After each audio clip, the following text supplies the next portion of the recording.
Aspirants welcome to our YouTube channel knowledge hub में आपका एक बार फिर से स्वागत है। स्टूडेंट्स, हरियाणा सीईटी एग्ज़ाम की जो टेस्ट सीरीज हमने चला रखी है उसी में आज प्रैक्टिस सेट नंबर हम 62 करने वाले हैं। 61 हमारे हो चुके हैं, 62 नंबर का आज हम करेंगे। 100% इसके अंदर करेंगे और एचएसएससी का जो पैटर्न है उसी के पैटर्न पर ये प्रैक्टिस सेट हम तैयार कर रखा हमने। और आपको इसकी पीडीएफ के लिए डिस्क्रिप्शन बॉक्स में टेलीग्राम चैनल का लिंक मिलेगा नॉलेज हब के नाम से। ठीक है, टेलीग्राम चैनल का लिंक है नीचे नॉलेज हब 7900 करके, वहाँ पर क्लिक करके आपको टेलीग्राम चैनल ज्वाइन कर लेना है। वहाँ पर आपको पीडीएफ वगैरह बहुत सारा स्टडी मटेरियल मिलेगा आपको क्विक रिवीजन के लिए। सीटी का पेपर है अब सैटरडे संडे को, तो रिवाइज करना जरूरी है। ये टेस्ट सीरीज है, ये आर्यभट्ट अकेडमी द्वारा तैयार की गई है। नीचे उनके हेल्पलाइन नंबर दिए गए हैं। कोर्स वगैरह की जानकारी के लिए आप यहाँ पर कॉन्टैक्ट कर सकते हैं। तो हरियाणा सीटी एग्जाम के लिए प्रैक्टिस सेट नंबर 62 हम देखेंगे। फास्ट मोड में करेंगे क्योंकि हमें क्विक रिवीजन करना है। हर क्वेश्चन को डिटेल में समझाने की कोशिश की जाएगी। ठीक है, आपको भी थोड़ा सा आराम से तसल्ली से करना है। तो पहला प्रश्न है, जीके से शुरुआत करते हैं, उसके बाद जीके, कंप्यूटर, हरियाणा जी के सारे सब्जेक्ट इसके अंदर शामिल है। तो पहला प्रश्न है कि सांची का स्तूप किसने बनवाया था? सांची का स्तूप किसने बनवाया था? बिंबिसार, अशोक, हर्षवर्धन या फिर पुष्यमित्र? तो सांची का स्तूप बनवाया था अशोक ने। एक बार प्रश्न में पेपर में प्रश्न आया था ये कि इनमें से कौन सा स्तूप हरियाणा में नहीं है, तो उसमें ऑप्शन एक सांची का स्तूप भी दिया गया था। सांची का स्तूप जो है ये हरियाणा के अंदर नहीं है, ये है मध्य प्रदेश के अंदर। सांची का स्तूप अशोक ने बनवाया था, मध्य प्रदेश के अंदर है ये। और मुख्यतः किस धर्म से संबंधित है? ये बौद्ध धर्म से संबंधित है। सांची स्तूप भी बौद्ध धर्म से ये मुख्यतः संबंधित है, मध्य प्रदेश के अंदर है। अशोक ने इसको बनाया था। ये चीज़ आपको सारी इसमें ध्यान में रखनी है। दूसरा प्रश्न है, अकबर द्वारा बनाए गए कौन सी इमारत का नक्शा बौद्ध विहार की तरह है? बौद्ध विहार जैसे अपने मंदिर होते हैं ना, उसके तरह बौद्धों का होता है बौद्ध विहार। तो बौद्ध विहार की तरह किसका डिजाइन बनाया है? पंचमहल का, जोधाबाई का महल, दीवाने खास या फिर बुलंद दरवाजा? देखो चारों चीज़ अकबर की है, ध्यान रखना। तो इसमें से जो पंचमहल है, पंचमहल का जो डिजाइन है वो है बौद्ध विहार की तरह। कहाँ पर है ये? फतेहपुर सीकरी के अंदर। फतेहपुर सीकरी के अंदर है ये पंचमहल। कई बार पेपर में ये पूछता पंचमहल कहाँ पर है, तो ये फतेहपुर सीकरी के अंदर है। और इसका दूसरा नाम हवा महल भी है, ध्यान रख लेना। एक तो हवा महल जयपुर के अंदर है, लेकिन पंचमहल जो फतेहपुर सीकरी के अंदर है, जो अकबर ने बनवाया था, इसका दूसरा नाम हवा महल भी कहते हैं इसको। ये भी ध्यान रखना है। और इसका डिजाइन जो है, जो नालंदा में जो है बौद्ध मोनेस्ट्री है, उसके हिसाब से इसके अंदर बनाया गया है। ठीक है, जोधाबाई का महल है, ये भी अकबर ने बनवाया था। ये भी फतेहपुर सीकरी के अंदर, ध्यान रख लेना। ये भी दीवाने खास, ये भी अकबर ने बनाया था स्पेशल लोगों से मिलने के लिए। बुलंद दरवाजे है, ये 1572 में अकबर ने बनवाया था गुजरात विजय के ऊपर। चारों चीज़ें अकबर ने बनवाई थी। पंचमहल दूसरा नाम है इसका हवा महल, अकबर ने इसको बनाया था। प्रश्न नंबर 3 है कि मुस्लिम लीग का पहला अधिवेशन कहाँ हुआ था? मुस्लिम लीग का पहला अधिवेशन कहाँ हुआ था? देखो सबसे पहले मुस्लिम लीग की स्थापना कब हुई थी? 1906 के अंदर। दिसंबर 1906 के अंदर मुस्लिम लीग की स्थापना हुई थी। कहाँ पर हुई थी? और वो ढाका के अंदर। बांग्लादेश की जो राजधानी है ढाका, वहाँ पर हुई थी मुस्लिम लीग की स्थापना।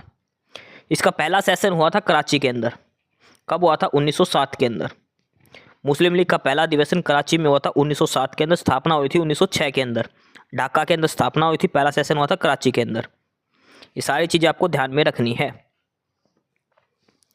प्रश्न नंबर 4 है, 1861 के अधिनियम की प्रमुख विशेषता क्या थी? 1861 का जो आया था इंडियन काउंसिल एक्ट आया था। क्या नाम था इसका? Indian council act 1861। इसकी क्या मुख्य विशेषता थी? तो इसकी क्या क्या विशेषता थी? पहली तो है कि गवर्नर जनरल को आवश्यकता पड़ने पर अध्यादेश जारी करने का अधिकार दिया गया था। ये बिल्कुल सही है, गवर्नर जनरल को आवश्यकता पड़ने पर अध्यादेश जारी करने का अधिकार दिया गया था। ये चीज़ ध्यान रखनी है। और जो वायसराय की जो काउंसिल थी उसके अंदर 5 मेंबर होते थे। ठीक है, वायसराय की काउंसिल के अंदर 5 मेंबर होते थे। किसने लाया था ये? कौन लेके आया था? ये कैनिंग लेके आया था। ठीक है। इसके बाद आगे इसमें दूसरा पॉइंट दे रखा है कि प्रांतों को स्थानीय विषयों के संबंध में कानून बनाने का अधिकार दे दिया गया था। और ये अधिकार दिया गया था स्थानीय प्रांत जो है उनको नहीं दिया गया था। ये सिर्फ और सिर्फ 2 जगह दिया गया था, बॉम्बे को और मद्रास को। बॉम्बे और मद्रास को ये अथॉरिटी दे दी गई थी कि आप कानून बना सकते हैं, उनमें संशोधन कर सकते हैं, लेकिन ये सारे के सारे वायसराय के परमिशन से ही वैलिड होंगे। आप चाहे कोई भी कानून बनाओ, लास्ट वायसराय अप्रूव करेगा। अगर वायसराय को ठीक लगे तो ठीक है, अदरवाइज गलत है। उत्तरदायी शासन की स्थापना, ये तो कोई जिक्र ही नहीं था। यानी कि इसमें मेन जो बात थी, इसकी प्रमुख विशेषता वो थी कि गवर्नर जनरल को आवश्यकता पड़ने पर अध्यादेश जारी करने का अधिकार दे दिया गया था, जिसकी वैलिडिटी थी 6 मंथ। 6 महीने तक उसको ऑर्डिनेंस माना जाएगा without the permission of legislative council, अगर कोई इमरजेंसी होती है तो। ठीक है, तो ऑप्शन ए उत्तर हो जाएगा इसका। प्रश्न नंबर 5 में ये अलग अलग झील बता रखी है। ये अलग अलग झील है, ये अलग अलग स्टेट का नाम दे रखा, कौन सी झील कहाँ पर है, तो ये आपको बताना है इसमें से कौन सी झील कहाँ पर है। देखो, वेबनाड झील है केरल के अंदर, कई बार ये प्रश्न पूछा गया है। वेबनाड झील है केरल के अंदर। डल झील है कश्मीर के अंदर। उसके बाद ये दोनों गलत दे रखे हैं, ऑप्शन बी भी गलत है, ऑप्शन डी भी। लोकटक झील कहाँ पर है, ये है मणिपुर के अंदर। लोकटक झील कहाँ पर है, मणिपुर के अंदर। और पुलिकट झील कहाँ पर है, ये है तमिलनाडु के अंदर। ठीक है, पुलिकट तमिलनाडु के अंदर, लोकटक मणिपुर के अंदर है, वेबनाड केरल के अंदर और डल झील कश्मीर के अंदर है। प्रश्न नंबर 6 है कि हरियाणा के किस भाग में सबसे अधिक दैनिक तापमान अंतर पाया जाता है। यानी कि सुबह दिन में अलग तापमान और रात में अलग तापमान, और इनमें सबसे ज़्यादा अंतर कहाँ मिलता है। ये मिलता है सिर्फ और सिर्फ राजस्थान के अंदर। राजस्थान की जो रेगिस्तान का जो एरिया है ना, बाड़मेर की साइड, जैसलमेर बाड़मेर, वहाँ पर दिन में वहाँ पर ज़बरदस्त गर्मी होती है और रात में वहाँ पर ठंड होती है। ये टेम्परेचर डिफरेंस है वहाँ पर। राजस्थान का जो मरुस्थल जो एरिया है ना, वहाँ पर दिन में एकदम गर्मी होएगी, रात को एकदम ठंड होएगी। बाड़मेर हो गया राजस्थान का, ठीक है, इस साइड। तो इसका आंसर हो जाएगा ऑप्शन नंबर डी। राजस्थान का जो मरुस्थलीय जो क्षेत्र है वो इसका आंसर हो जाएगा। प्रश्न नंबर 7 है फ्यूज वायर क्या principle, the principle of fuse is. Fuse जो हम लगाते हैं, फ्यूज जो घरों में छोटा सा फ्यूज वायर लगता है, हर किसी ऑब्जेक्ट के अंदर फ्यूज लगता है, इलेक्ट्रिक ऑब्जेक्ट के अंदर। कई बार सुना भी होगा आपने, इसका फ्यूज उड़ गया। फ्यूज क्या होता है, ये chemical effect of electricity, heating effect of electricity, mechanical effect of electricity या मैग्नेटिक इफेक्ट ऑफ इलेक्ट्रिसिटी। तो फ्यूज का मुख्य सिद्धांत क्या होता है, तो ये काम करता है heating effect of electricity. Heating effect of electricity किसका बना होता है ये fuse wire, tin plus lead का। टिन प्लस लेड को मिलाकर फ्यूज वायर बना होता है। ये प्रश्न कई बार पूछा गया है। जो फ्यूज वायर हम यूज़ करते हो किसका बना होता है, टिन प्लस लेड का ये बना होता है। इसका मेल्टिंग पॉइंट काफ़ी कम होता है। कई बार इसका आता है फ्यूज वायर का melting point low melting point और हाई रेजिस्टेंस होता है इसका, हाई रेजिस्टेंस इसका होता है, लो मेल्टिंग पॉइंट होता है। ठीक है, जब एकदम से ज़्यादा हाई लेवल में करंट जाता है तो पिघल जाता है और ये बिजली मतलब ये फ्यूज उड़ जाता है। जैसे आजकल तो एमसीबी चलने लग गई, एमसीबी गिर जाती है, वो भी इसी चक्कर में है, सारा का सारा गर्म होकर अचानक से। प्रश्न नंबर 8 है कि कौन प्राकृतिक गैस का प्रमुख भाग है। जो नेचुरल गैस जो आती है हमारे, वो किस चीज़ का एक भाग है, इथेन है, कार्बन मोनोऑक्साइड, ब्यूटेन या मीथेन। तो नेचुरल गैस के अंदर क्या सबसे ज़्यादा मिलता है, वो होता है मीथेन। मीथेन जो है वो नेचुरल गैस का एक पार्ट है। ठीक है, लगभग 80 से 90% जो रेंज में वो मीथेन पाई जाती है और इसको ये मार्शली एरिया में पाई जाती है, दलदली क्षेत्र के अंदर ये पाई जाती है। मीथेन का दूसरा नाम क्या है, मीथेन को बोलते हैं मार्श गैस। मार्श गैस भी मीथेन को कहा जाता है। प्रश्न नंबर 9 है निम्नलिखित में से कौन सा कथन सही है। 4 में से कोई एक कथन सही है, 3 गलत हैं। Prions are the smallest free living cell गलत है। प्रियॉन्स जो सबसे छोटी जीवित कोशिकाएं नहीं है। माइक्रोप्लाज्मा की कोशिका भित्ति एमिनो शुगर से बनी होती है, नहीं बनी होती। माइक्रोप्लाज्मा की जो है ये एनिमो शुगर से नहीं बनती है। Viroid consist of single stranded RNA molecule, ये बिल्कुल सही है। जो विषाणु होते हैं उनके अंदर सिंगल स्ट्रैंडेड आरएनए होता है। ठीक है, ये चीज़ आपको ध्यान में रखनी है। जो वायरस होते हैं उनके अंदर सिंगल स्ट्रैंड आरएनए मॉलिक्यूल होता है। रिक्टेरिया में कोशिका भित्ति नहीं होती, नहीं भाई, रिक्टेरिया में कोशिका भित्ति होती है, ये भी गलत दिया गया है। तो इनमें से सबसे सही कौन सा है, वो है ऑप्शन सी। केवल ऑप्शन सी इनमें से सही है, बाकी सारे ऑप्शन गलत दिए गए हैं। आगे है प्रश्न नंबर 10। हरे पौधे द्वारा प्रकाश संश्लेषण प्रक्रिया में प्रयुक्त सौर ऊर्जा का स्थानांतरण किस रूप में होता है? जो सूरज से जो ऊर्जा मिलती है, तो प्रकाश संश्लेषण की क्रिया में सौर ऊर्जा को उसको क्या करते हैं पौधे? तो सौर ऊर्जा को केमिकल एनर्जी में या फिजिकल एनर्जी में किस में बदलते हैं? तो ये बदलते हैं केमिकल एनर्जी के अंदर। केमिकल एनर्जी के रूप में सौर ऊर्जा का प्रयोग किया जाता है।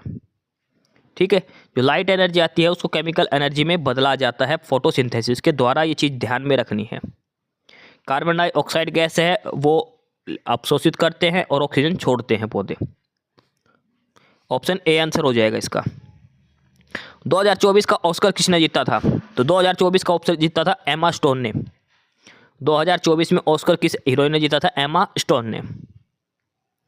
प्रश्न नंबर 12 है कि किस ब्यूरोक्रेट ने हाल ही में राष्ट्रीय सीनियर पावर लिफ्टिंग चैंपियनशिप में कई पदक जीते हैं? ब्यूरोक्रेट का मतलब जो ऑलरेडी सरकारी मतलब जो नौकरी करता हो, ठीक है, उसने मेडल जीते हैं। तो वो कौन है? तो उसका नाम है एकता बिश्नोई। एकता बिश्नोई। प्रश्न नंबर 13 है कि कौन सा ऑपरेटिंग सिस्टम का उदाहरण है? इनमें से ऑपरेटिंग सिस्टम क्या है? डोस भी है, यूनिक्स भी है और ओएस भी है। ये तीनों के तीनों ऑपरेटिंग सिस्टम है। ठीक है, ये तीनों ही ऑपरेटिंग सिस्टम है। ऑप्शन डी इसका आंसर हो जाएगा। प्रश्न नंबर 14 है इनमें से कौन सा संबंध सही है मशीनी भाषा के बारे में? मशीन लैंग्वेज के संबंध में इसमें से कौन सा कथन सही है? मशीन भाषा मशीन पर निर्भर करती है। जो मशीन लैंग्वेज होती है वो मशीन पर निर्भर करती है। मशीन पर निर्भर नहीं करती। प्रोग्राम असेंबलर की आवश्यकता होती है। आसान भाषा नहीं, ये हाई लेवल लैंग्वेज होती है। Machine language is machine dependent. पहले बात तो ये ध्यान रखना, हाई लेवल लैंग्वेज ये होती है और इसके लिए असेंबलर की आवश्यकता नहीं होती है हमें। ऑप्शन ए इसमें सही दिया गया है। प्रश्न नंबर 15 दिया है कि to get a Boolean expression in the product of sum form from a given K map. ये बुलन एक्सप्रेशन का ही आप छोड़ दीजिए, ये पेपर के अंदर इतना नहीं आता। प्रश्न नंबर 16 दिया है कौन सा सरकारी संगठन भारतीय प्रतिभूति बाजार में सक्रिय सभी निवेशकों का प्रमुख नियामक है? जो भी इन्वेस्टर्स हैं जो मार्केट के अंदर, इससे क्यों जो शेयर मार्केट वगैरह है, तो उनको कंट्रोल कौन करता है? IRDAI, सेबी या आरबीआई या फिर नाबार्ड?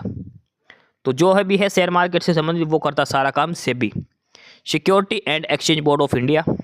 ठीक है, securities and exchange board of India कब स्थापित हुआ था? ये 12 अप्रैल 1988 को। 12 अप्रैल 1988 को सेबी की स्थापना हुई थी। हेडक्वार्टर कहाँ पर इसका? मुंबई के अंदर। मुंबई के अंदर सेबी का हेडक्वार्टर है। 12 अप्रैल 1988 को इसकी स्थापना हुई थी। Securities and exchange board of India इसका नाम है। प्रश्न नंबर 17 है आर्थिक नियोजन को किस सूची में रखा गया है? इकोनॉमिक प्लानिंग होती है, कौन सी सूची में है? Concurrent list, state list, centre union list या फिर both state and union list? तो इसको रखा गया है कॉन्करेंट लिस्ट के अंदर। इकोनॉमिक प्लानिंग जो होती है इसको कॉन्करेंट लिस्ट यानी कि समवर्ती सूची के अंतर्गत इसको रखा गया है। ध्यान रखना, मोस्ट इंपॉर्टेंट है ये। समवर्ती सूची के अंदर रखा गया है आर्थिक नियोजन को। ऑप्शन ए उत्तर हो जाएगा। प्रश्न नंबर 18 के अंतरिक्ष में पहुंचने वाला पहला भारतीय कौन था? तो वो था राकेश शर्मा।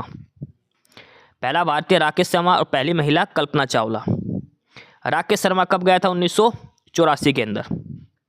ठीक है, एक सोवियत का एक रॉकेट था, रॉकेट का नाम था सोयूज T11। इस रॉकेट से राकेश शर्मा अंतरिक्ष में गए थे। 1984 के अंदर की बात है, 1984 के अंदर। रशियन रॉकेट था एक सोवियत रूस का सोयूज T11, इसमें गए थे राकेश शर्मा। प्रश्न नंबर 19 है, अब यहाँ से हमारी हरियाणा जीके है। अब हम हरियाणा जीके के कुछ प्रश्न इसमें देखने वाले हैं। प्रश्न नंबर 19 है कि हरियाणा के वर्तमान गवर्नर कौन है? तो इनमें से तो कुछ भी नहीं है, वो थे बंडारू दत्तात्रेय। ठीक है, और अब बदल के कौन आ गए? असीम कुमार घोष। असीम घोष जो है वो अब नए गवर्नर हो चुके हैं। इससे पहले कौन थे? बंडारू दत्तात्रेय। बंडारू दत्तात्रेय ये गवर्नर थे हरियाणा के, अब हटा के बना दिया असीम घोष, ये ध्यान रखना है। प्रश्न नंबर 20 दिया आगे,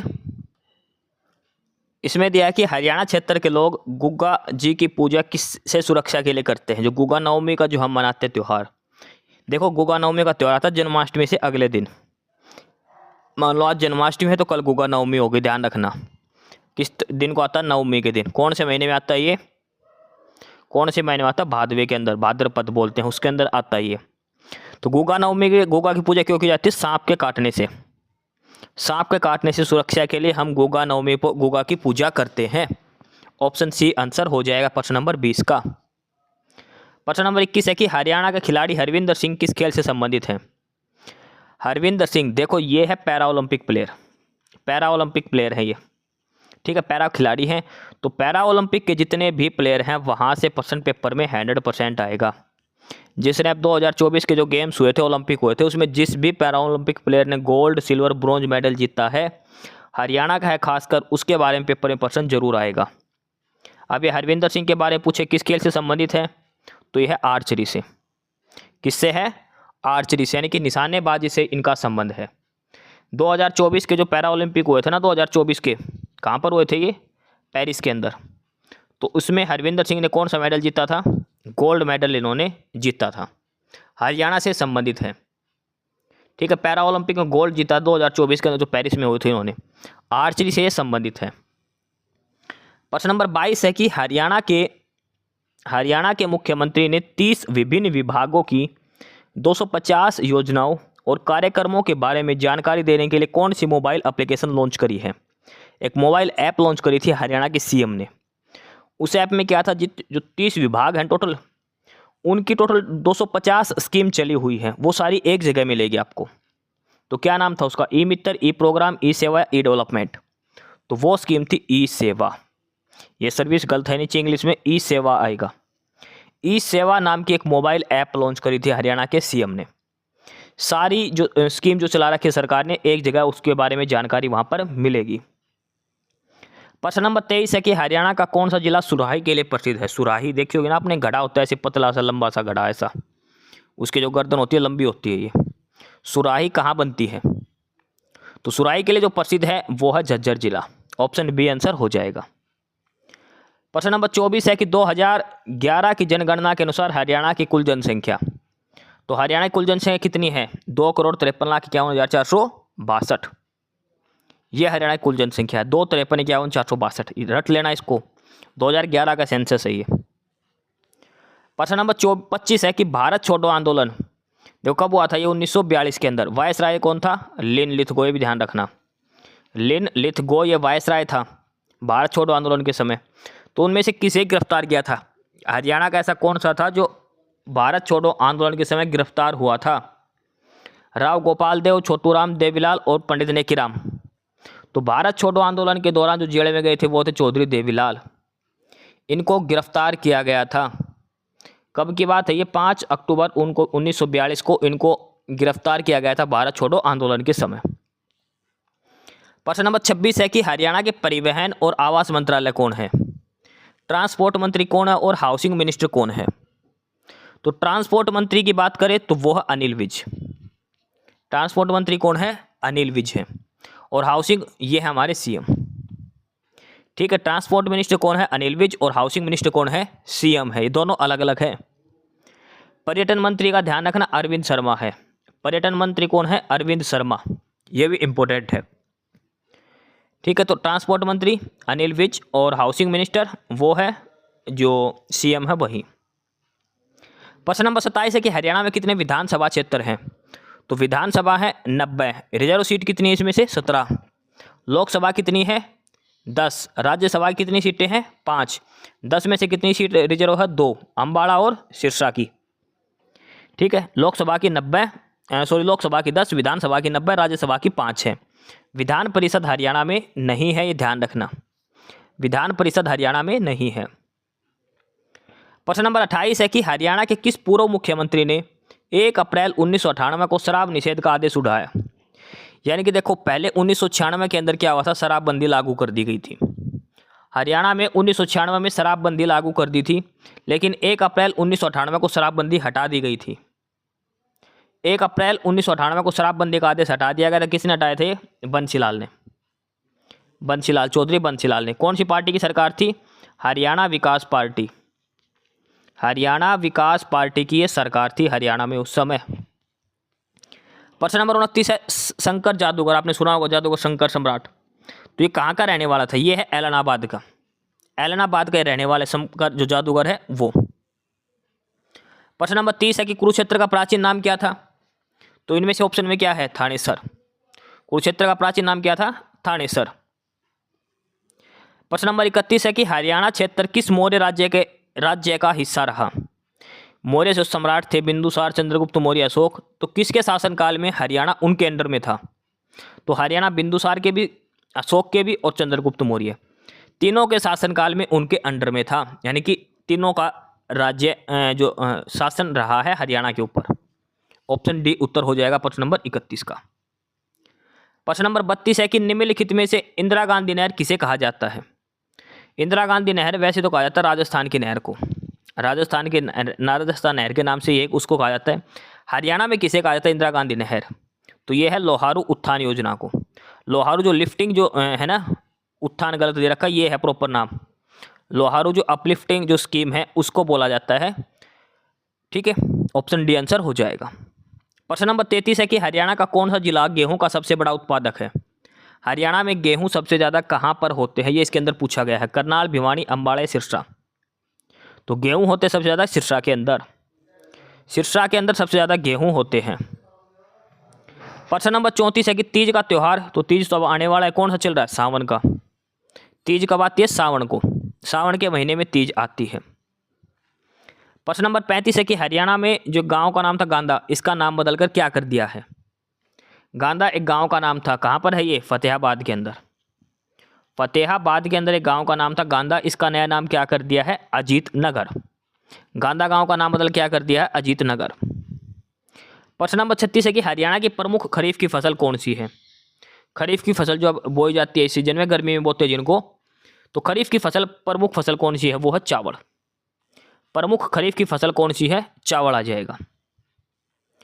प्रश्न नंबर 37 है कि हरियाणा में पनघट से संबंधित गीतों में किस रस की प्रधानता रहती है? तो पनघट पे जो होते हैं गीत, उनके में होती है श्रृंगार रस की। श्रृंगार रस की उनमें प्रधानता होती है।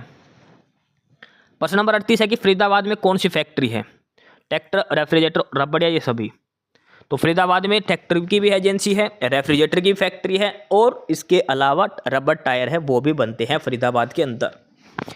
क्षेत्रफल की दृष्टि से सबसे छोटा है ये, सबसे छोटा है। और सबसे बड़ा किसमें है? पॉपुलेशन के हिसाब से, जनसंख्या के हिसाब से सबसे बड़ा है और एरिया के हिसाब से सबसे छोटा है फरीदाबाद। ये चीज़ आपको ध्यान में रखनी है। प्रश्न नंबर 39 है कि फरीदाबाद के बारे में कौन सी कथन सत्य है? कौन सी एक बात सही है फरीदाबाद के बारे में? सबसे अधिक आबादी वाला, बिल्कुल सही बात। सबसे बड़ी शहरी आबादी भी यहीं पर है, महिलाओं की भी सबसे अधिक आबादी यहीं है, सारी बात सही है। सबसे ज़्यादा जनसंख्या इसकी है, शहरी जनसंख्या इसकी सबसे ज़्यादा है और महिलाएं भी सबसे ज़्यादा फरीदाबाद के अंदर रहती हैं।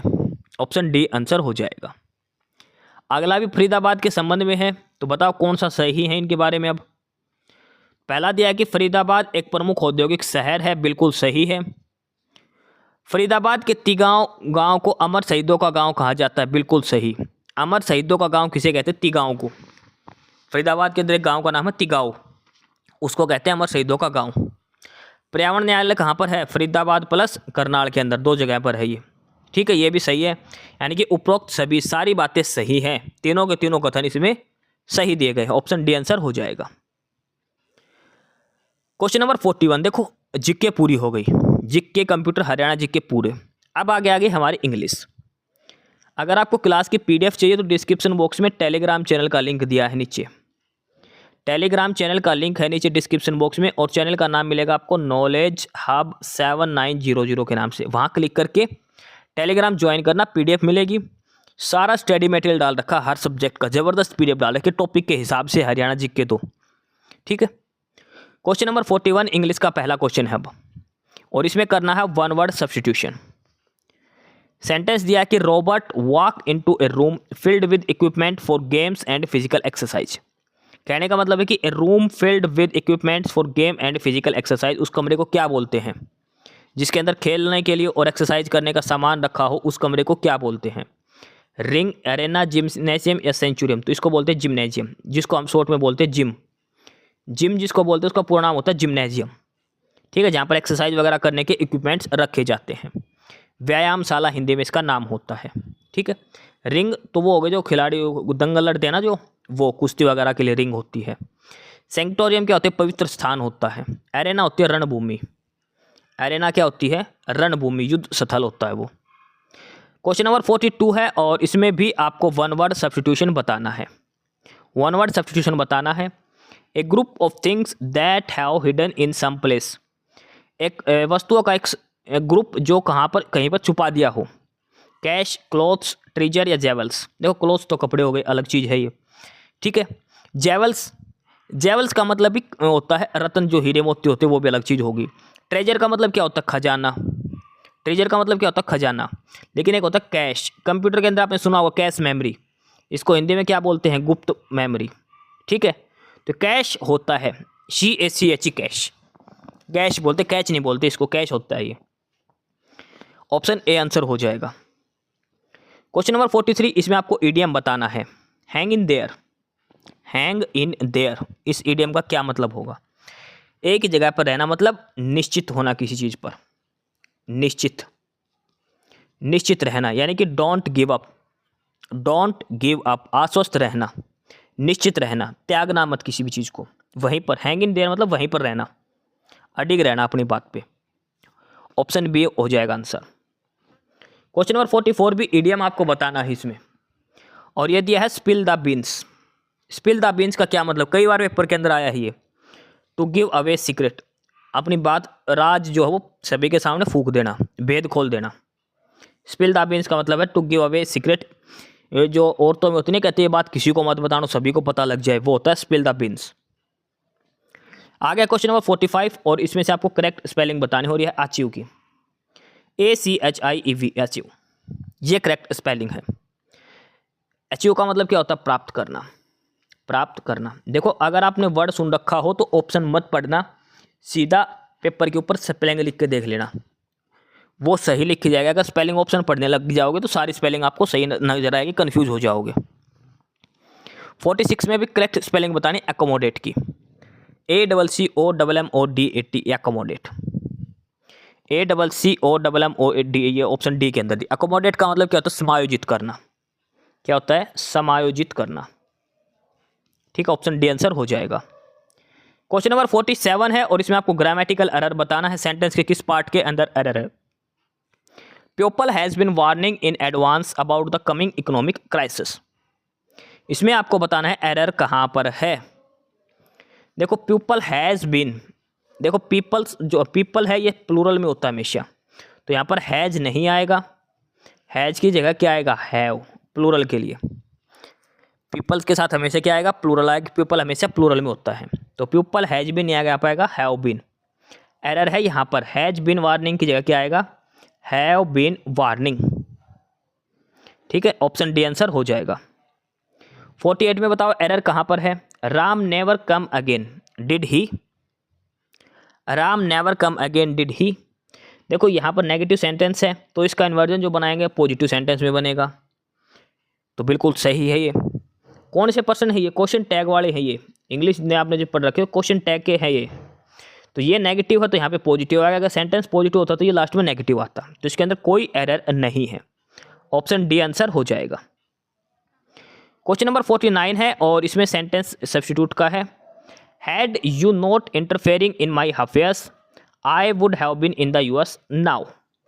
और इसमें दे रखा है नॉट बीन अफेयर का ये पहला ही, had you not affairing in my affairs, had you not interfering in my affairs, तो इसके अंदर बताना है इंटरफेयर तक कि क्या ये सही है या कुछ करेक्शन की इसमें ज़रूरत है। तो इसके अंदर देखो हैड, पास्ट की बात हो रही, हैड यू नॉट इंटरफेयरिंग, देखो ये हैड है, हैज हैव हैड, इनके साथ क्या आएगा? वर्ब की थर्ड फॉर्म आएगी। इंटरफेयरिंग नहीं आएगा, इनके साथ आएगा इंटरफेयर्ड। इंटरफेयर्ड थर्ड फॉर्म आएगी इसकी, तो जो दिया है ऑप्शन बी के अंदर, हैड यू नॉट इंटरफेयर्ड। ठीक है, वर्ब की थर्ड फॉर्म इसके साथ आएगी। 50 में भी यही है और ये दिया गया है sometimes the family liking to play a game together after dinner, और ये इसमें बताना है समटाइम्स द फैमिली लाइकिंग। देखो लाइकिंग कुछ नहीं होता, ध्यान रखना, लाइकिंग लविंग ये नहीं होता, ये आएगा सीधा लाइक्स। क्या आएगा, लाइक की जगह लाइक्स आएगा। Sometimes the family likes, option A इसका आंसर हो जाएगा। समटाइम भी नहीं आएगा, समटाइम्स ही आएगा, देखना ऐसा आएगा इसके पीछे, इसलिए गलत है ये। ठीक है, sometimes the family likes, option A answer हो जाएगा। क्वेश्चन 51 है, इसमें सिनोनियम बताना है और वर्ड दिया है passion.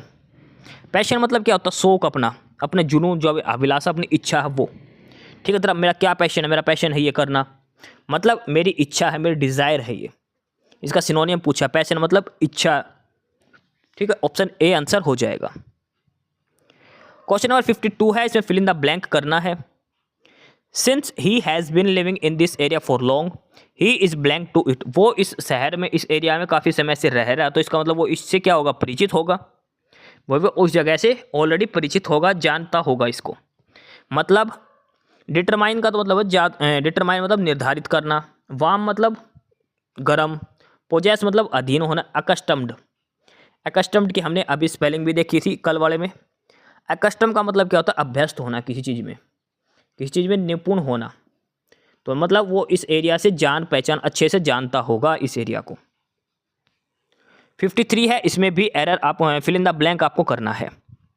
As I am new है, जैसे कि मैं यहाँ पर नया हूँ, I am not blank with this area, जैसे कि मैं यहाँ पर नया हूँ तो इसका मतलब मैं इस क्षेत्र से जानकार नहीं हूँ इस क्षेत्र का। वेलकम नहीं आएगा, पॉपुलर भी नहीं आएगा, भाई मैं इस क्षेत्र का पॉपुलर नहीं हूँ, ये भी नहीं आएगा। तीसरा ऑप्शन क्या दिया है, फैमिलियर, बिल्कुल मैं इस क्षेत्र से फैमिलियर नहीं हूँ, मैं इसके बारे में नहीं जानता हूँ। ठीक है, नॉन अलग चीज़ होती है, नॉन नहीं आएगा, ऑप्शन सी आंसर हो जाएगा। 54 और 55 ये क्लोज टेस्ट है, ये आपको खुद से करना है। 54 के अंदर क्या आ जाएगा, प्रेजेंट आएगा, और 55 के अंदर की बात करें 55 में, तो यहाँ पर क्या आएगा, यहाँ पे आएगा कॉस्टली। ठीक है, अब है हिंदी, अब हम 15 प्रश्न करने वाले हैं हिंदी के।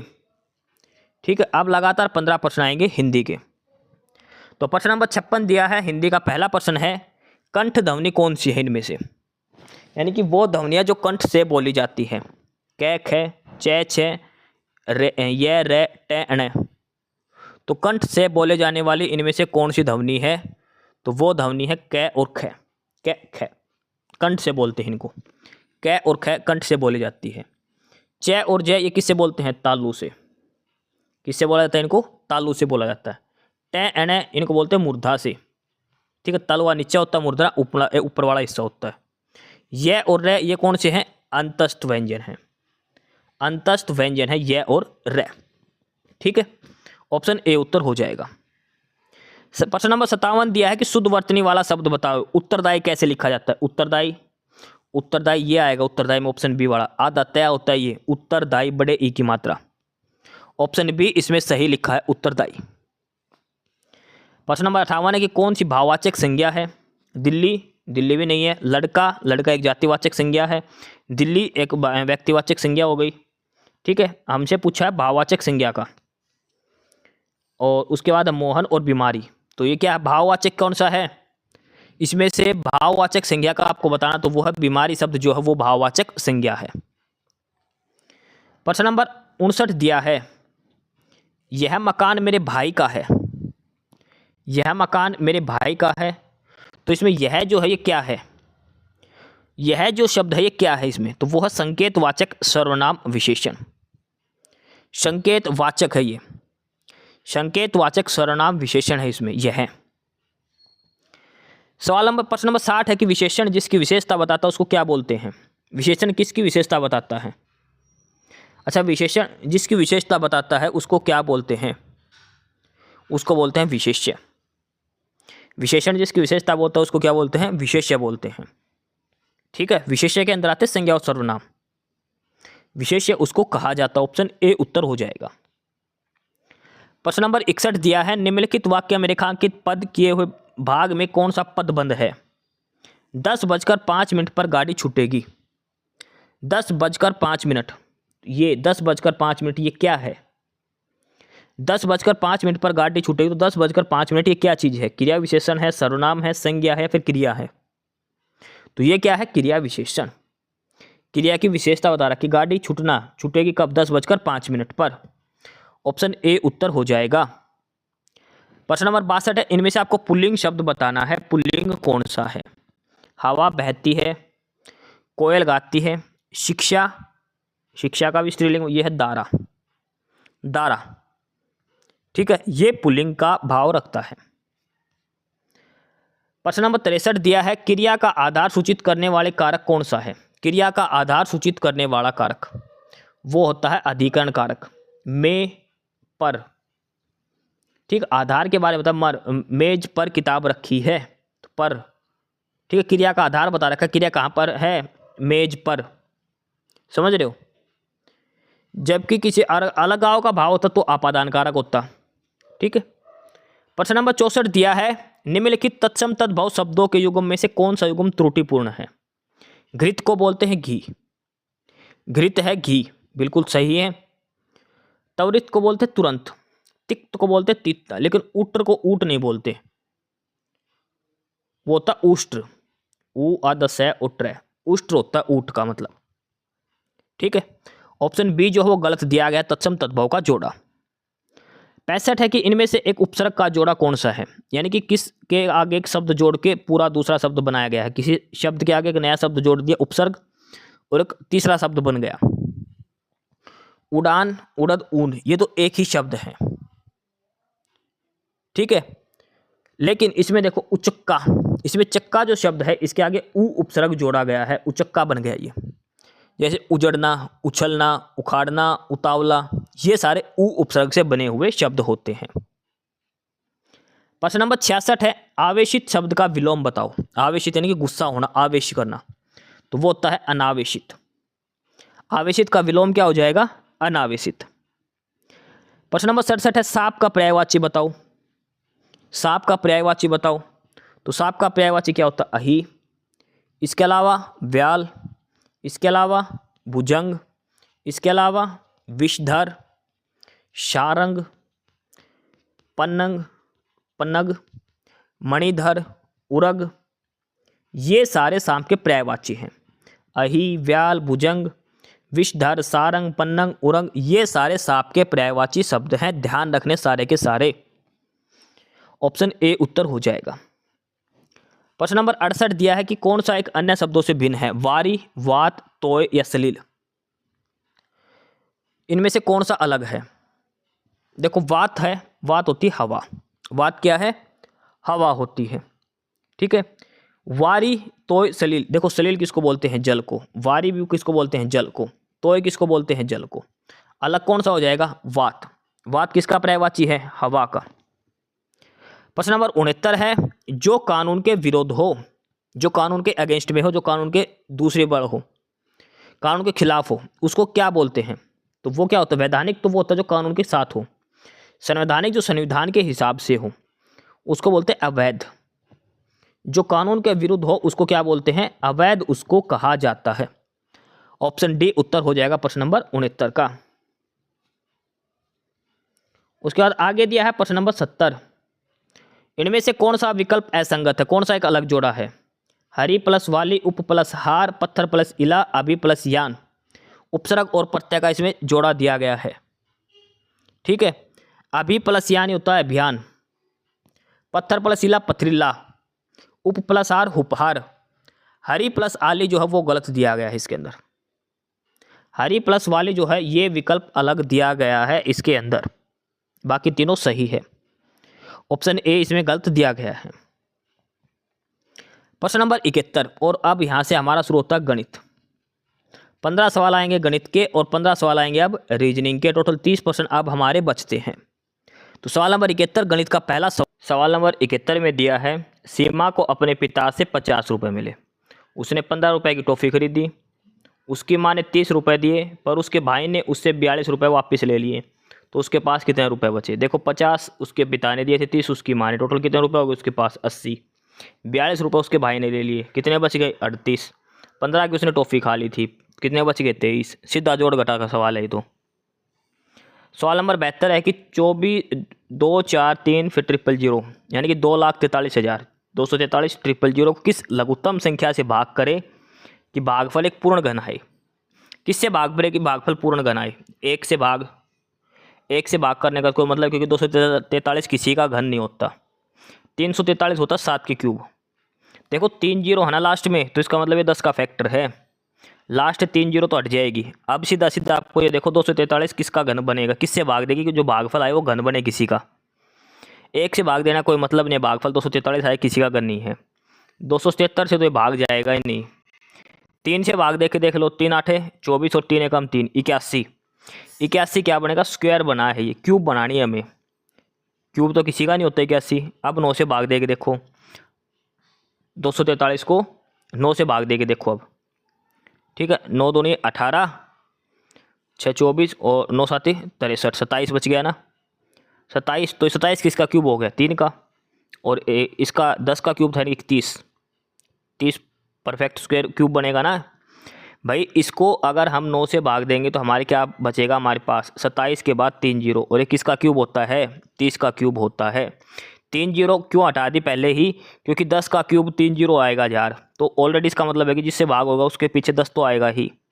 तो किससे पूरा पूरा भाग जाएगा, 9 से भाग जाएगा, जब ये पूरा घन बचेगा जो भागफल आएगा वो। ऐसे सवाल को आपको ऑप्शन से ही करना पड़ेगा।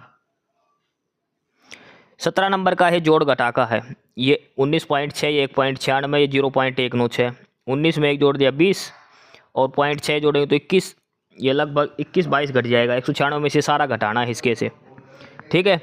और ये सारा जब इसमें से आप घटाओगे तो लास्ट में क्या बचेगा, 174.244, ये इसके अंदर बचेगा। ऑप्शन डी इसका आंसर हो जाएगा सवाल नंबर 73 का। सवाल नंबर 74 पूछा है, इसमें 97 का जो 97 उसका स्क्वायर पूछा है। 97 का स्क्वायर कितना होता है, 49/94, ऑप्शन बी आंसर हो जाएगा। सवाल नंबर 75 दिया है कि वह छोटी से छोटी पूर्ण घन संख्या ज्ञात करे जो 2 3 4 और 6 से पूर्ण रूप से भाग होती हो। पूर्ण घन संख्या हमें निकालनी है, इसके 2 तरीके हैं। पहला तो है ऑप्शन से भाग दे के देख लो, इसमें पूर्ण घन संख्या कौन सी है उसको ऑप्शन से भाग दे के देख लो। जैसे 360 ये घन नहीं है, ये है 12 का, ये है 6 का, 512 है 8 का, ठीक है। तो पहली बात तो एक ऑप्शन हट जाएगा, बाकी इनको एक बार भाग दे के देख लो आप। पहला तरीका तो है ये, क्योंकि इसने सबसे छोटी पूछे तो सबसे छोटी से हमें शुरुआत करनी है, और 216 ही इसका उत्तर आ जाएगा। दूसरा मेथड क्या है, इनका एलसीएम निकाल दो ऐसे करके, 2 3 4 और 6 इसके फैक्टर बनाएंगे हम। तो पहले 2 से जाएगा, ठीक है, अब ये जाएगा, फिर दोबारा से 3 से जाएगा, 1 1 2 1, तो इसके फैक्टर कितने बनेंगे, 2 गुणा में 3 गुणा में 2, ये बनेंगे इसके फैक्टर। हमें पूर्ण क्यूब बनाना है, इसमें 2 दुए हैं, एक दुआ और ऐड करना पड़ेगा 3 के लिए, एक तिया है, इसके अंदर 2 3 से और गुणा करनी पड़ेगी, तभी तो क्यूब बनेगा। इनकी सभी की गुणा कर दो, 2 दूनी 4 4 दूनी 8 और 3 3 9 27, 27 गुणा 8 करेंगे 216। इसका जो एलसीएम आएगा उसको पूर्ण क्यूब बना लो, ठीक है, वही उत्तर हो जाएगा। अगला है प्रश्न नंबर 76। एक परीक्षा में एक छात्र को पास होने के लिए अधिकतम अंकों का 35% प्राप्त करना होता है, यानी कि अगर 100 नंबर का पेपर तो उसे 35 नंबर लेने हैं पास होने के लिए। एक छात्र ने 70 नंबर लिए पेपर में और 70 नंबर से ही फेल हो गया, तो पेपर कितने नंबर का था। देखो 70 नंबर तो उसके आ गए, 70 नंबर से वो फेल हो गया, यानी कितने नंबर लेने थे उसको पेपर में, 140 नंबर आते जब पास होता वो। इसका मतलब क्या हो गया कि पेपर का जो 35% था वो किसके बराबर है, 140 के बराबर है। भाई पासिंग मार्क्स 140 यानी कि 35% हैं, तो 100% निकालना, तो बटे में 35 गुणा में 100, 35 चौके 140, 4 गुणा में 100 400, ऑप्शन सी इसका उत्तर हो जाएगा। सवाल नंबर 77। एक कस्बे की आबादी एक दशक में 1,85,000 से बढ़कर 2,77,500 हो गई, तो प्रति वर्ष जनसंख्या की औसत प्रतिशत वृद्धि आपको बतानी है, कितने प्रतिशत के हिसाब से ये बढ़ी है, ये इसके अंदर आपको बताना है, ठीक है।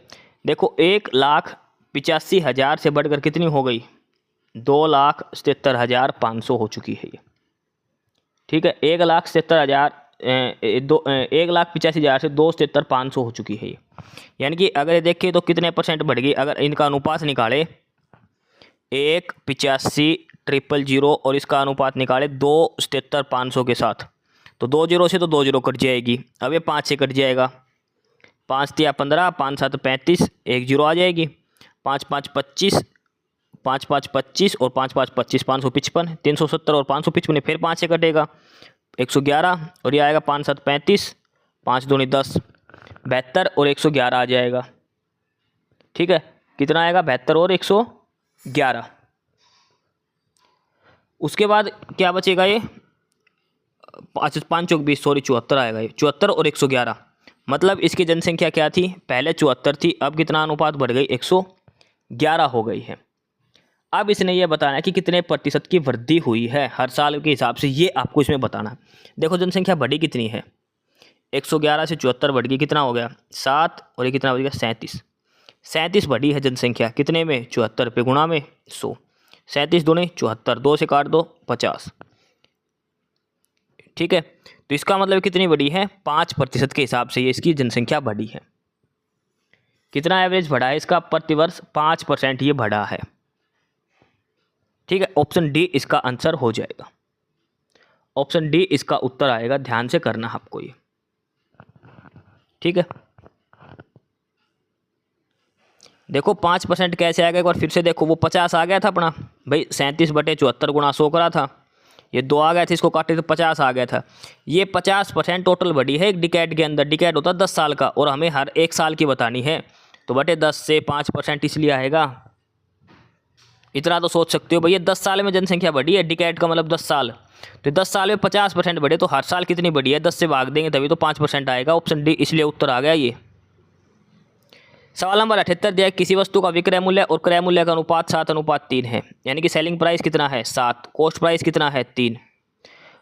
वस्तु के लाभ और विक्रय मूल्य का अनुपात बताओ, लाभ कितने का हो गया अब 4 का, भाई 3 रुपये की चीज़ 7 में बेच दी, 4 रुपये का लाभ है, तो लाभ का 4 है, विक्रय मूल्य कितना है 7, तो अनुपात कितना हो जाएगा 4:7, ऑप्शन बी उत्तर हो जाएगा सवाल नंबर 78 का। सीधा सा सवाल है ये। सवाल नंबर 79, कितने वर्षों में एक धनराशि 5% प्रतिवर्ष ब्याज की दर से 3 गुनी हो जाएगी। अगर ऐसा कुछ नहीं दे रखा हो तो हमें सीधा साधारण ब्याज लेना है, इसमें ध्यान रखना है। दर दे रखी है 5%, भाई मान लो 100 रुपये थे, इसके बनाने हैं हमें 300 रुपये, 3 गुना होनी है ना, तो कितने का ब्याज मिलेगा 200 रुपये का। तो सीधा सा सवाल है, हमें समय निकालना है, तो ब्याज गुणा में 100 बटे मूलधन कितना माना था 100 रुपये, गुणा में दर 5%, 100 से 100 कटेगी 5 चौक 20, तो कितने साल में हो जाएगी ये 40 साल में। 79 का ऑप्शन बी उत्तर हो जाएगा 40 साल में। सवाल नंबर 80 दिया है, एक टैंक में 2 नल लगे हैं, एक नल टैंक को 8 घंटे में भर देता है और दूसरा नल इसे 10 घंटे में खाली कर देता है। यदि दोनों नल एक साथ खोल दिए जाएं तो टैंक भरने में कितना समय लगेगा। देखो जो भरता है वो प्लस में, जो खाली करता है उसकी एफिशिएंसी माइनस में। 10 और 8 का एलसीएम कितना आएगा 80, 8 दाएँ 80, 10 8 80, यानी कि 10 की एफिशिएंसी से भरेगा और ये 8 की एफिशिएंसी से खाली करेगा। दोनों जब एक साथ खोलेंगे तो क्या फ़र्क पड़ेगा, +10 - 8, यानी कि ओवरऑल एफिशिएंसी कितनी आएगी 2, यानी कि हर घंटे के अंदर 2 लीटर पानी बचेगा उसके अंदर। तो हमें 80 लीटर डालना है, हर घंटे डलेगा 2 लीटर, तो कितना टाइम लगेगा 40 घंटे, 80/2 यानी कि 40 घंटे इसका उत्तर आ जाएगा, ऑप्शन ए। सवाल नंबर 81 है कि 3 संख्याएं हैं, 1/3, 2/5 और 1/4, ये तीनों का अनुपात दे रखा है। सबसे बड़ी संख्या और सबसे छोटी संख्या के बीच का अंतर 9 है, तो तीनों संख्या बताओ। 3 संख्याएं दे रखी है, सबसे बड़ी सबसे छोटी का अनुपात। देखो ऐसे को क्या करना है, पहले इन तीनों का एलसीएम ले लो, नीचे वालों का 3 4 5, इनका एलसीएम क्या आएगा 5 या 15 और 15 चौक 60, कितना एलसीएम आ गया 60 एलसीएम आ गया इनका। जो नीचे वालों का एलसीएम है इसको संख्या से गुणा कर दो, सारी संख्याओं को, 60 को 1/3 से गुणा, अनुपात 2/5 को भी 60 से गुणा, अनुपात 1/4 को भी 60 से गुणा करना है। अब इनको 60 से गुणा करेंगे तो ये कितना बचेगा 20, अनुपात इसको 60 से कराएंगे तो कितना बचेगा 12, 12 दूनी 24, इसको 60 से करेंगे कितना बचेगा 15, ये अनुपात आएगा इन संख्याओं का। ठीक है, ये जो भिन्न में दे रखी थी इनको सीधा अनुपात हमने बना लिया और इनका अनुपात बन गया 20:24:15। ये पहली संख्या, ये दूसरी, ये तीसरी संख्या। सबसे बड़ी संख्या कितनी है इसमें से 24, सबसे छोटी संख्या कितनी है 15। 24 और 15 का अंतर कितना है 9, और यहाँ पे भी 9 ही दे रखा है, इसका मतलब तीनों संख्याएं सेम रहेगी। अगर ये 9 की जगह 18 दे रखा होता तो मतलब डबल है, तो संख्या हमें डबल करनी पड़ती।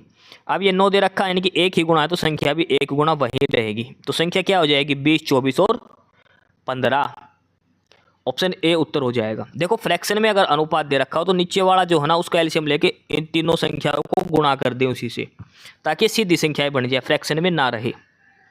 ठीक है, उसके बाद जो दे रखा वो हमें करना है। ऑप्शन ए उत्तर हो जाएगा। प्रश्न नंबर 82 है कि 9 के प्रथम 30 गुणांकों का योग, 9, 18, 9 या 27, 9 तो 36, ऐसे करके 270 तक जाना है। इनको जोड़ के 30 से भाग कर दो, लगे रहना 1 घंटे तक। देखो 30 गुणांक है, ये मान लो 30 संख्याओं का औसत कैसे निकलेगा, 15 संख्या 15वीं प्लस 16वीं संख्या जोड़ के हम 2 से भाग करते हैं। अगर 30 संख्याओं का भाग एवरेज निकालना तो 15 प्लस 16 बटे 2 करते हैं, इनके बीच की संख्या लेते हैं। तो 9 के शुरू के 15 और 16वां नंबर कौन सा आएगा, 15 में 135 और 16 में 144, इन दोनों के जोड़ के 2 से भाग दे दो, वो इसका एवरेज आ जाएगा 30 संख्याओं का। 9 का 15वां और 16वां फैक्टर लेना है गुणनखंड, उनको जोड़ के 2 से भाग करना है। तो 135 और 144 कितना आएगा, 135 और 144 जोड़ दो और 2 से इसको भाग कर दो। ठीक है, 135 और 144 कितना आएगा, 9, 4, 3, 7 और 1 और 1 2, 279.2, 2 से भाग करना, 30 से भाग नहीं करना अब यहाँ से। 2 एक काम 2, 2 3 6, 2 9 18, 2 5 10, 139.5 आ जाएगा, 139.5 आएगा। और ये दिया है ऑप्शन सी के अंदर, ऑप्शन सी इसका उत्तर हो जाएगा। आगे सवाल नंबर 83, एक नदी के ऊपर की ओर 60 किलोमीटर की दूरी तय करने में एक खेने वाले को 8 घंटे लगते हैं, जबकि नीचे की ओर समान दूरी तय करने में 5 घंटे लगते हैं। तो स्थिर पानी में कहने का मतलब है धारा की दिशा में और धारा के विपरीत दिशा में। धारा के विपरीत दिशा में लगते हैं 8 घंटे, 60 किलोमीटर की दूरी है तो स्पीड कितनी हो जाएगी, 8, 60 बटे 8 करेंगे तो 8 7 56, 7.5 किलोमीटर प्रति घंटा। नाव की चाल x, धारा की चाल y, ये है अगेंस्ट में उल्टे, तो आ जाएगी 7.5 किलोमीटर प्रति घंटा। अगर नीचे की ओर यानी कि धारा की दिशा में अगर चलेगा, डाउन स्ट्रीम चलेगा तो कितना टाइम लगता है 5, तो स्पीड कितनी हो जाएगी 60 बटे 5 कितनी आ जाएगी 12 किलोमीटर, यानी कि x प्लस वाई कितनी आ जाएगी 12 किलोमीटर प्रति घंटा, ये आ जाएगी। हमें स्थिर जल में खेलने की चाल की नाव की चाल बतानी, x के मान निकालना, तो इनको जोड़ दो, y से y कट जाएगा, x और x कितना हो जाएगा 2x बराबर 7.5 और 12 19.5, x का मान निकालना, 19.5 को 2 से भाग दे दो, कितना बचेगा 9.75, ऑप्शन सी उत्तर आ जाएगा। 19.5 को 2 से भाग देगा तो 9.75 उत्तर आ जाएगा, ऑप्शन सी। सीधा सा सवाल है, ये डिस्टेंस ये टाइम, तो यहाँ से स्पीड निकल जाएगी। दूसरे में टाइम 5 घंटे लेना है, एक दे रखा धारा के विपरीत दिशा में 8 घंटे और एक धारा के दिशा में 5 घंटे, इसके हिसाब से स्पीड का अनुपात लेना है ये। सवाल नंबर 84, बाबूलाल किसी पार्क के बाहर जूस की दुकान चलाता है और उसमें सुबह गिलोय के जूस में गिलोय और पानी मिलाकर बेचता है।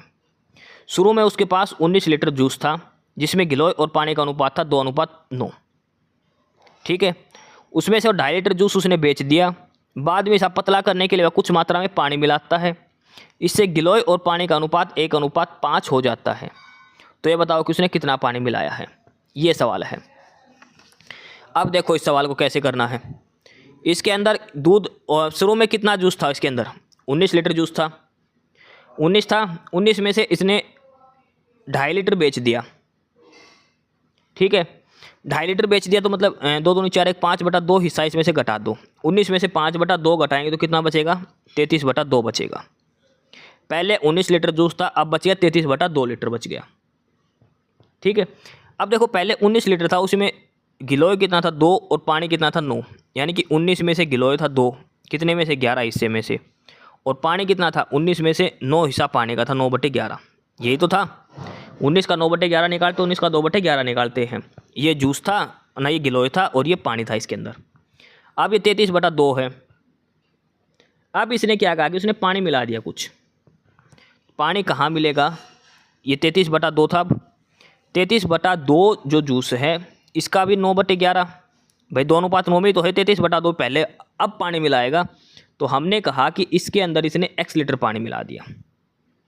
33/2 का 9/11 हिस्सा पानी है, इसमें x और मिला दिया। बटे में टोटल कितना था 33/2 और वो कितना है 2/11। अब जूस का अनुपात कितना हो जाता है, 1:5। ये अनुपात बन जाता है, सॉरी 5 अनुपात है, उल्टा दे रखा है ना पानी का और जूस का, ऊपर पानी नीचे जूस, तो 5/1 अनुपात हो जाता है। ऊपर पानी ले लिया नीचे जूस, तो 5/1, चाहे ऊपर ये ले लो नीचे वो ले लो, एक ही बात है। कहने का मतलब है पहले 19 लीटर था, इसमें से 2.5 लीटर गया तो कितना बच गया, 33/2 लीटर बचेगा। अब भी इसमें जूस और पानी का अनुपात 2:5 है ना, तो इसका 2:5 निकालेंगे तो 30/2 का 2/11, ये तो आ जाएगा जूस, आ जाएगा। और पानी कितना है, 33/2 का 9/11, ये पानी है। इसने कहा कि जूस और पानी में, जूस में x लीटर पानी मिला दिया, बटे में नीचे गिलोय तो सेम रहेगा, 11×3 = 33, 2 से 2 यानी कि गिलोय 3 ही रहेगा। अब इनका अनुपात हो गया 5:1, या 1:5 करें तो 3 ऊपर आ जाएगा, तो x का मान यहाँ से निकालना है, x का मान आएगा 3/2। पानी कितना मिला है तो उसने 3/2 लीटर, यानी कि 1 सही 1/2 लीटर, ऑप्शन ए उत्तर आ जाएगा।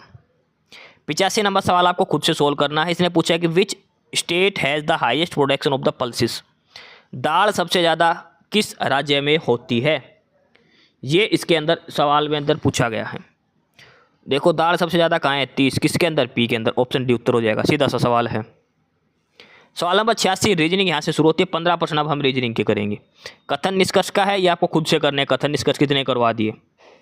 फैमिली रिलेशन है, जो एक तस्वीर को अंकित करता है और कहता है कि यह मेरी माँ, यानी कि मेरी माँ हो गई, कि बहन के पति है, माँ की बहन के पति, तो तस्वीर वाले व्यक्ति क्या लगे, वो उसके मौसा लगेंगे। माँ के बहन मौसी हो गई और उसके पति मौसा लगेंगे, तो ऑप्शन डी उत्तर हो जाएगा इसका सवाल नंबर 87 का। 88 नंबर दिया है, सुप्रिया अखिल की बहन है। अखिल की बहन कौन है, सुप्रिया है। अखिल के पिता की माँ सुप्रिया से कैसे, अखिल के पिता की माँ, तो यानी कि अखिल की दादी हो गई, तो सुप्रिया इसकी बहन है, तो सुप्रिया की भी क्या लगेगी, दादी लगेगी, तो ऑप्शन ए उत्तर हो जाएगा, क्या लगेगी, दादी लगेगी। सवाल नंबर 89 है, डायरेक्शन का सवाल है, ऐसे बना लो, नॉर्थ, साउथ, वेस्ट और ईस्ट। अब जैसे जैसे बोलता जाए वैसे वैसे चलते जाओ, ठीक है। अमित ने कार से 15 किलोमीटर की यात्रा करी, फिर वो बाएं मुड़ा, फिर 5 किलोमीटर की यात्रा करी, फिर बाएं मुड़ा, फिर 15 किलोमीटर की यात्रा की। अब वो पूरा के सामने है, तो शुरुआती बिंदु से कितनी दूर होगा। देखो ऐसे सवाल के ना, या तो उल्टा शुरू कर दो या कहीं से भी एक दिशा में शुरू कर दो। अमित ने 15 किलोमीटर की यात्रा की, तो हम सबसे पहले पूर्व की ओर चला देते हैं इसको 15 किलोमीटर, फिर वो बाएं मुड़कर 5 किलोमीटर चला ऊपर, फिर वो बाएं मुड़कर 15 किलोमीटर चला। अब वो पूर्व के सामने है, यानी कि उल्टा डायग्राम बन जाएगा, कोई दिक्कत नहीं है। इसलिए लास्ट में पूछा कि शुरुआती बिंदु से कितनी दूर है, ये दूरी बतानी है। चाहे इसका मुख किसी भी डायरेक्शन में हो, हमें कोई मतलब नहीं है इस चीज़ से, इस लाइन से हमें कोई मतलब नहीं। इसने ये पूछी है पॉइंट ए से पॉइंट बी की दूरी, 15, 5, 15, तो 15 से 15 कट गए, कितनी दूरी है इनके बीच की, ये जो 5 है यही तो है, ऑप्शन ए उत्तर हो जाएगा। हमें ये मतलब नहीं लास्ट में इसका मुख किस दिशा में है, इस चीज़ का कोई महत्व नहीं रहा, क्योंकि इसने दूरी पूछ ली। अगर ये पूछता कि शुरुआत में किस दिशा में मुँह था, जब हम निकालते दोबारा से। 90 नंबर का कथन निष्कर्ष का है, कर लेना। 91 नंबर का भी आप कर लेना। 92 नंबर का देखो, 4 लड़के और 4 लड़कियां एक टेबल पर बैठे हैं, सर्कुलर टेबल के ऊपर, ठीक है। ये सर्कुलर टेबल हो गई, 1, 2, 3, 4, 5, 6, 7, 8 बैठ गए। ABCD लड़के हैं, PQRS लड़कियां हैं। ना 2 लड़के एक साथ बैठेंगे, ना यानी कि एक लड़का एक लड़की बैठेगा। A R के समीप बाईं ओर है। A is to the left adjacent of R, R जो है अपोजिट है Q के। R और Q अपोजिट दे रखे हैं, बिल्कुल दे रखे हैं ना, तो यहाँ पे R और यहाँ पे Q हो गया। अब क्या दे रखा है, A जो है वो तुरंत लेफ्ट में है R के, तो मतलब यहाँ पे क्या आएगा, A आएगा, आ गया। यहाँ पे क्या आएगा, A आ जाएगा। अब R के तुरंत बाद में क्या आ जाएगा, A आ जाएगा। और R के सामने कौन था, Q था, R के सामने Q बैठा दिया। अब A, R और Q के डायरेक्शन में देखो, P और Q के मध्य केवल C है, यानी कि P और Q के बीच में केवल C है। अब P इधर भी हो सकता है, इधर भी, ये हम बाद में देखेंगे। P और Q के बीच में केवल C है, तो P यहाँ भी आ सकता है और P यहाँ भी आ सकता है। उनके P और Q के बीच में C है, तो C कहीं भी आ सकता है। आगे देखो, P S के विपरीत है, जो B के समीप दाईं ओर है। यदि R और S के मध्य केवल B है, तो B के विपरीत कौन है। अब देखो, इसने लास्ट लाइन पढ़ो, इसमें लिख रखा है आर और एस के बीच में केवल बी है। तो आर और एस के बीच में तो बी यहाँ पे आ नहीं सकता, इसका मतलब बी यहाँ पे आएगा तो एस यहाँ पे आएगा। आर और एस के बीच में बी बैठ गया, आर और एस के बीच में बी बैठ गया, ये लाइन हटा दी हमने। अब देखो बी की क्या दे रखी है, पी जो है वो एस के विपरीत दिशा में है, जो बी के समीप दाईं ओर है। बी के एकदम दाईं ओर है एस, और एस के सामने कौन बैठा है, पी, तो पी यहाँ पे आएगा। पी और एस आमने सामने है, ये लाइन भी पूरी हो गई, और बी के दाईं ओर है। पी और क्यू के बीच में केवल सी है, तो पी और क्यू यहाँ पे, तो सी कहाँ पे आएगा, यहाँ पे आएगा। तो बच गया क्या, डी, तो डी यहाँ पे आ जाएगा। ये सीटिंग अरेंजमेंट हो गई। इसने पूछा कि बी पे विपरीत कौन है, बी के उल्टा, तो बी के सामने कौन बैठा है, यहाँ पे सी बैठा है। बी के सामने कौन आएगा, सी आएगा, और जो दिया है ऑप्शन सी के अंदर ही। ठीक है, 93 नंबर आपको खुद से करना है, सीटिंग जो है कथन निष्कर्ष का है। 94 नंबर देखो, अलग क्या है। सफ़ेद बर्फ, यानी कि बर्फ़ कैसी होती है, सफ़ेद होती है। खून कैसा होता है, लाल। घास कैसी होती है, हरी। आकाश कैसा होता है, भूरा नहीं, आकाश होता है नीला। आकाश कैसा होता है, नीला। ऑप्शन सी आंसर हो जाएगा। इसे बताओ क्या आएगा, BFIMPT के बाद क्या आएगा, बी के बाद क्या आ गया, एफ, BF, तो बी से एफ में गए, देखो इसको हटाओ, बी से एफ गए तो कितना जोड़ दिया, 4। एफ से आई गया, फिर 3 जोड़ दिया। आई से एम गया, 4 जोड़ दिया। एम से पी गया, 3 जोड़ दिया। पी से टी गया तो 4 जोड़ दिया। तो टी से आगे 3 जोड़ के, पहले 4 फिर 3 फिर 4 फिर 3 फिर 4 फिर 3, तो टी में 3 जोड़ेंगे क्या आएगा, डब्लू आएगा। ऑप्शन ए उत्तर हो जाएगा। इसमें देखो क्या आएगा, 71 से 73 गया, 73 से 77 गया। अच्छा 2 4, देखो गलत लिख दिया, देखो यहाँ से 2 जुड़ गया, यहाँ से 4 जुड़ गया, अब यहाँ पे 2 जुड़ गया वापस से। अब इसमें ये देखो अलग क्या है, हिसाब से देखें तो भाई कुछ भी है, लेकिन इसने पूछा, अच्छा पैटर्न इसने पूछा कि इनमें से कौन सी संख्या अलग है। 71 73 77 और 79, इसमें से अलग क्या है, तो इनमें से 71 73 और 79 ये सारी विषम संख्याएं हैं, ये तीनों अभाज्य संख्याएं हैं। 71 73 और 79 ये तीनों क्या है, अभाज्य संख्याएं हैं। ठीक है, 77 एक ऐसी है जो भाज्य संख्या है, बाकी ये तीनों कैसी है, अभाज्य संख्या है। तो इनमें अलग क्या हो जाएगा, 77, ऑप्शन डी उत्तर हो जाएगा। 97 नंबर का है, ये सीटिंग अरेंजमेंट का है। ये इतना बड़ा नहीं आएगा, बैंकिंग का पर्सन दे दिया, इतना बड़ा पर्सन भी नहीं आएगा। अलग अलग कौन कहाँ पे बैठा है, उसके पास गाड़ी है, उसके पास ये बैंकिंग का क्वेश्चन डाल रखा है। इतना बड़ा क्वेश्चन हरियाणा के पेपर में नहीं आएगा, सीटिंग अरेंजमेंट का ध्यान रखना है। 98 नंबर देखो, प्रेरणा, कुतुब, राहुल, स्टालिन, ये कितने बंदे, 6-7 दे रहे, सेंटर की ओर मुंह करके बैठे हैं। वहीदा प्रेरणा के तुरंत बाएं हैं, उज्ज्वला कुतुब के तुरंत दाएं हैं, वरुणा तुहिन के बगल में बैठा है, राहुल तुहिन और उज्ज्वला के बीच में बैठा है। तो कौन सा कथन सत्य है ये आपको बताना है। ठीक है, और इसका उत्तर मैं आपको बता देता हूँ, प्रश्न नंबर 98 का इसका उत्तर ऑप्शन सी आ जाएगा। वरुण तुहिन के बाएं और वाहिदा के भी बाएं बैठा है, ये उत्तर हो जाएगा। 99 नंबर ने पूछा यहाँ पर क्या आएगा, देखो 3 3 3, तो अब यहाँ पे जो 3 बनेंगे वो ऐसे बनेंगे, ऐसे करके ऐसे। ठीक है, तो ये किस ऑप्शन के अंदर दिया है, ये दिया है ऑप्शन ये बी, इमेज वाली। देखो इमेज बी दी है। अब देखो ऑप्शन कौन सा है इसका, ऑप्शन डी, इमेज बी है, लेकिन ये इमेज बी किस ऑप्शन में दे रखी है, ऑप्शन डी में। ये ऑप्शन ध्यान रखना, ऑप्शन बी मत भर के आना, ऑप्शन डी उत्तर होगा। इमेज बी है, ये दे रखी है ऑप्शन डी के अंदर। 100 नंबर देख लो, इसमें क्या आएगा, सर्कल, फिर रेक्टेंगल, फिर ट्रायंगल। अब यहाँ पे क्या आएगा, देखो सर्कल था, बाहर रेक्टेंगल था, तो रेक्टेंगल अंदर आ गया, सर्कल बाहर चला गया। ट्रायंगल सर्कल, तो सर्कल अंदर आ जाएगा और ट्रायंगल बाहर चली जाएगी। सर्कल के अंदर डबल सर्कल और एक ट्रायंगल, यानी कि बी वाली इमेज बनेगी। और बी वाली इमेज कहाँ दे रखी है, ऑप्शन सी के अंदर, तो ऑप्शन सी इसका उत्तर हो जाएगा। तो ये हमारे 100% पूरे प्रैक्टिस सेट नंबर 62 हमारा पूरा हो चुका है। फटाफट से रिवीजन करो, खूब पढ़ाई करो जम के, 2 दिन बचे हैं पेपर के। अगला प्रैक्टिस एस्पिरेंट्स यही था आज की इस वीडियो में आपके लिए। ठीक है, और बाकी अगर कुछ नहीं समझ में आया या कुछ पूछना हो या फिर किसी स्पेसिफिक टॉपिक पे पूछना हो, वीडियो बनवानी हो, तो आप कमेंट बॉक्स में कमेंट कर सकते हैं। ठीक है, बाकी आप हमारा चैनल नॉलेज हब को सब्सक्राइब जरूर करें, अपने फ्रेंड्स को रिकमेंड करें और वीडियो को लाइक करें, शेयर करिए, जुड़े रहिए हमारे साथ। मिलते रहेंगे आपके साथ रोज़ रोज़ नए कंटेंट के साथ, नई अपडेट्स के साथ। ठीक है। और चैनल को शेयर ज़रूर करें अपने फ्रेंड्स के साथ। एक बार फिर से जो एस्पिरेंट्स जो कैंडिडेट्स नए हैं वो चैनल को सब्सक्राइब ज़रूर करें अपने चैनल नॉलेज हब। ठीक है, मिलते हैं नए अपडेट्स के साथ, तब तक के लिए बाय।